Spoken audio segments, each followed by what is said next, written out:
I'm taking back the crown. I'm all dressed up and naked. I see what's mine and take it. Keepers, losers, reapers. Oh yeah, the crown. So close I can taste it. I see what's mine and take it. Keepers, losers, reapers. Oh yeah. Yo, what's going on, guys? It's me, the Ninja Fury here. Welcome to my review of My Hero Academia Season 2, Episode 5 review. That day has come. Do, do, do, do, do, do. Sorry, anyways. So, when it comes to this episode of My Hero Academia, yo, man, yo, honestly. So, in conclusion, story progression wise, we are done with the tank pole competition. So, we're done with that. So, story progression wise, we are done with that. So, the totem pole competition is finally done. So now we're moving on to the next event, the story. So with this episode, we actually concluded it, and oh man, I gotta say, man, what an action-packed episode we got. Now I know a lot of people may have complained at the beginning that we got a little bit more of like recap than anything else, sort of, kind of. But with this episode, not really as much, as we get to see, you know, we get to see what. So with the CALVARY battle, it seems so we know that the main first place winners was Todoroki's team, of course, with Ida as well. Now, what I really liked about this episode is we also got to see Ida's full speed at power when it comes to his quirk, and I really did like the fact how, you know, when it comes to the difference between Bakugo and Midoriya. I gotta say, when it comes to between the characters, we get to see that it's obvious that Midoriya is more of a strategist, while Bakugo is just not really gunso for any plans. It's like, oh, I'm just gonna do it just because the main goal, I'm gonna win, I'm gonna become the best, and you know, shit like that. But you know, it's not gonna really happen. Although his downfall when it comes to Midoriya, you know, he should have actually paid attention and kind of been more aware, especially, you know, of like what headband he was gonna take. Because I do remember from the last week's episode, we have Nito, where basically, you know, he was there. He was also saying, like, and also in this episode too, like right after he took fucking Bakugo's headband, he was like, oh, what was it that he said again? Oh yeah, something about that you were just gonna win. It's like, yeah, not with that shit. And the way this motherfucker gets pissed, like, it's amazing. Like, we had like a lot of action-packed going on in this episode. There was a lot of action-packed going on in this episode. We're basically, you know, just seeing all the quirk users, you know, they're just going at it in the cavalry run, and it was actually a lot of fun. This episode had like a lot of, you know, action side quirks, you know, to it, and I really did like the beginning too, how it shows why Midoriya actually chose Tokiyami as like one of his like final members that he needed. And it actually makes sense because in the daylight, Tokiyami's able to control his shadow more during the light, while mostly, well, of course, his main environment is the darkness. Everybody, darkness.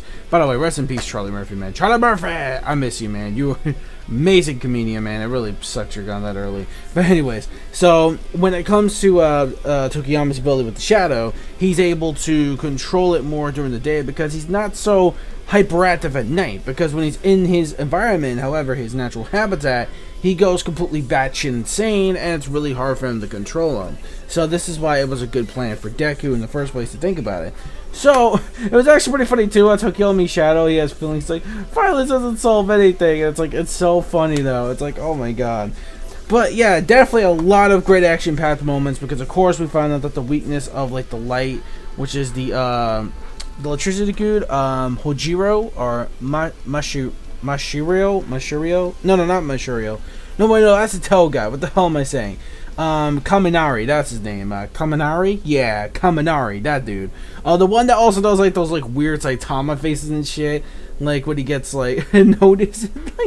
Like what the fuck, man. So honestly, you know, there's that too. And Midoriya finds out that what it really takes to be noticed and what it takes to be really number one. But it's kind of odd how like also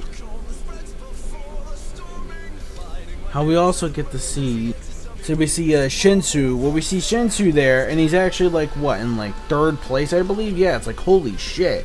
Now, this dude and his team actually got 3rd place. And at the very end, it turns out that while Midoriya was about to clash and actually steal the actual headbands worth of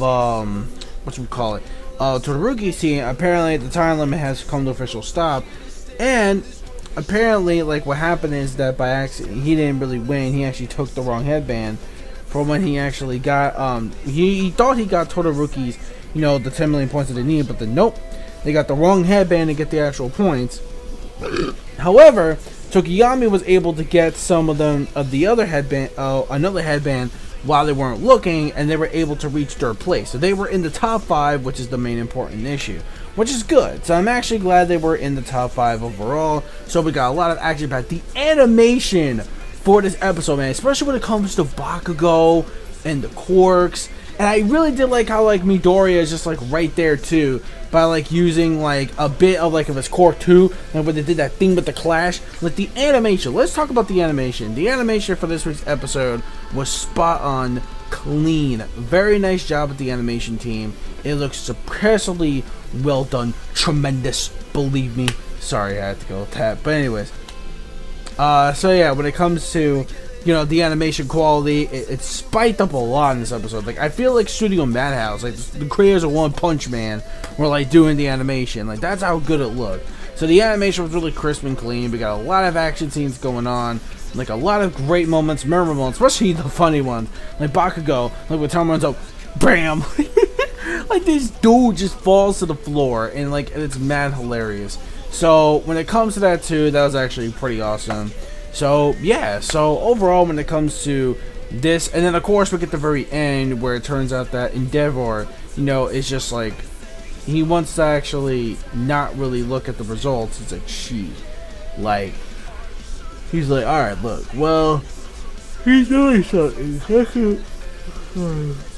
Sorry, when it comes to Midoriya, when it comes to him, he looks something interesting in him, that he finds that there could be something that could pretty much outbeat his son in a way. Meanwhile, we see All Might meeting up with Interior, and he's like, yo, what up, man? It's like, look, I ain't got time for this, man. Like, what do you gotta talk about? And then, of course, at the very end, it looks like that Midoriya and Todoroki are gonna have a conversation. So in the preview for the next episode, it looks like we're gonna get into more really great bad details into that. I won't spoil it for the anime folks out there. I won't spoil it.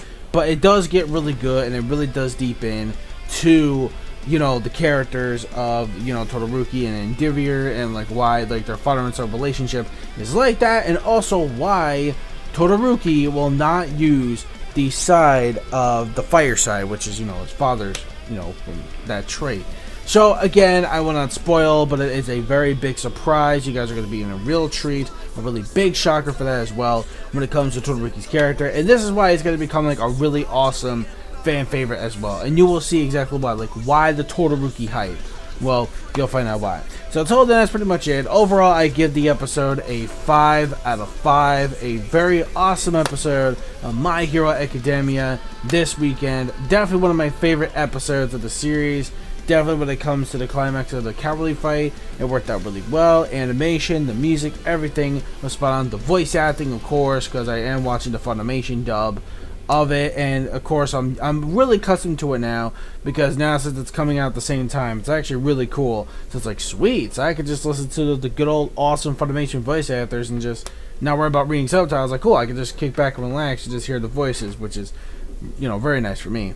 So what do you guys think of that? So let me know, and until then, I will see you guys next time for episode number 6 review of season 2 of My Hero Academia.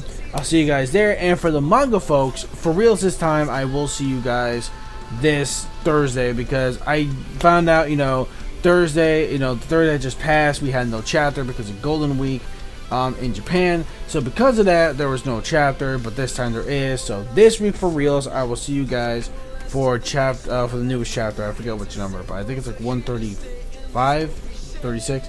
Well, whatever, I'm too lazy to work right now. So anyway, that's pretty much it. So until then, don't forget to rate the video. Again, rate with the mouse, with this device. Comment with the keyboard or your phone. You know, gotta go mobile too sometimes. and subscribe, motherfucker. Click the notification squad, boys, and get notifications of all my newest work. Also, don't forget to face me on all my social medias, Facebook, Twitter, not so much Discord, because obviously, you know, for obvious reasons. The new thing, like I said, which is Riot, which is the new voice chat thing that we discovered. So, you know, there's that. You can join that. Also, well, okay, the only Discord I am going to be joining, if you guys can follow me, is the Equestria Daily Discord. Not just for MLP fans, but for manga and gaming alike as well. You know, other stuff too. You'll see if you actually do join it, if you really want to. It's up to you. So I will be on Discord, just not really like my own servers, just basically just like Equestria Daily. It's like supported servers and like some private ones, etc. Since, you know, all the bullshit's been going on, but it is what it is. So until then, so that's basically it once again. So peace, soul, love, chicken grease, and the sky's the limit. And manga fans, keep supporting what you read and what you watch, and go beyond plus ultra.